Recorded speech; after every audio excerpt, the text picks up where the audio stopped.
sifat Nabi yang kudu kita tiru nih. Dan orang yang punya sifat ini dijamin orang ini masuk surga. Apa? Dua. Di antaranya dua. Sifat Nabi itu banyak. Dan ini sudah Allah sebutkan sifat Nabi. Wal kaziminal ghaiz. Tuh. Orang yang mampu menahan amarah. Orang yang tidak marah. Itu orang yang dijamin oleh Allah masuk surga. Jadi orang-orang yang mampu menahan amarah, tidak marah, maka orang itu masuk ke dalam surga dijamin. Nah ini yang kita nggak bisa, Pak. Berat rasanya. Nabi itu orang yang tidak pernah marah. Sama tetangga kanan akur, sama tetangga kiri akur, tetangga depan akur, tetangga belakang akur. Itu Nabi itu. Ya. Kalau kita tetangga depan marah, kagak negor, kagak nyapa, tetangga kiri kanan pun begitu, masuk surga nggak tuh? Ora. Ya. Jadi kalau ada orang, Pak, kesono marah, kesini gedeg, kesono benci, ketemu nggak pernah nyapa, ketemu nggak pernah salaman, ketemu nggak pernah senyum, jauh sama surga.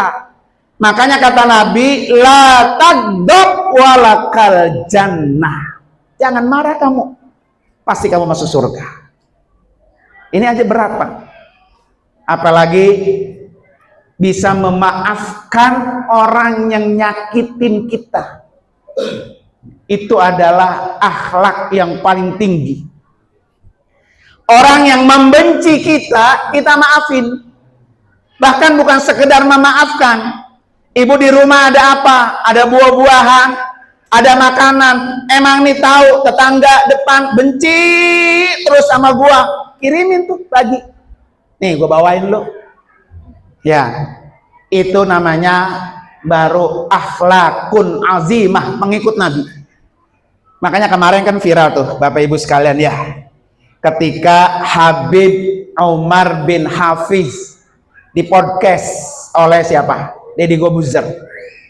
Ditanya, Bib, mengapa Habib kalau dibully, dikatain orang, diejek orang, dihina orang, nggak pernah marah? Habib marah? Nggak marah. Kenapa? Kata Habib apa? Itu ladang pahala buat saya.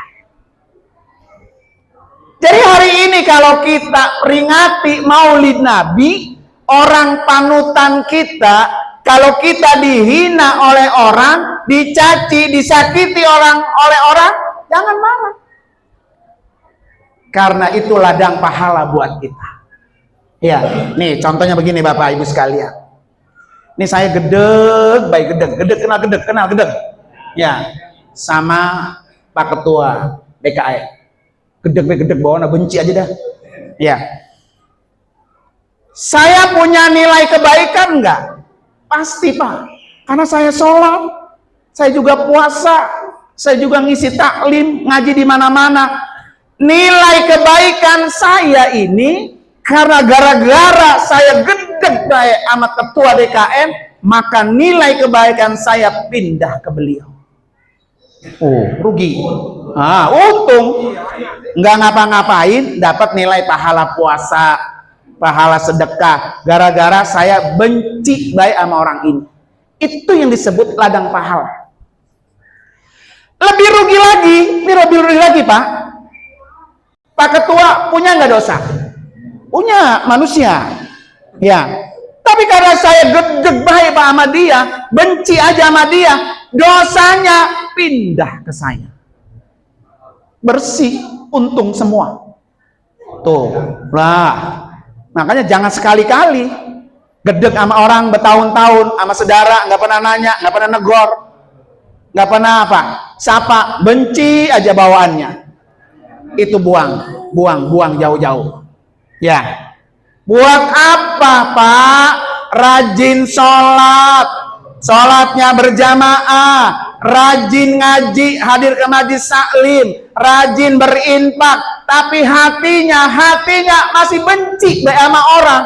nonsen, habis pahalanya. Nauzubillah. Maka dijaga hatinya biar bercahaya, biar ada cahaya nur. Apa amalannya? Ayo ikutin, Bu. Tangan kanannya diangkat, taruh di dada. Ayo Pak, saya kasih amalannya nih, biar hatinya kagak gedeg sama orang. Bu, taruh di atas dada. Ibu ditaruh, ada denyutnya enggak? Ada enggak? Ada, orang hidup ada ya. Nah, sekarang ikutin saya. Ini diamalin Bapak Ibu setiap habis sholat 5 waktu, sedikit sebentar.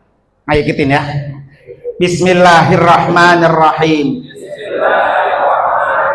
Asyhadu alla ilaha illallah wa asyhadu anna Muhammadan Rasulullah.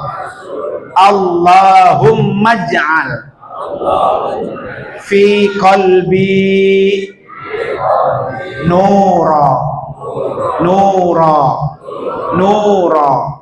Al-Fatihah. Nah, kalau dadanya masih gerembet baik, tiup. Nah, dadanya tiup nih. Masih gede, baik nggak hilang-hilang payah. Itu baca, amalin setiap habis sholat.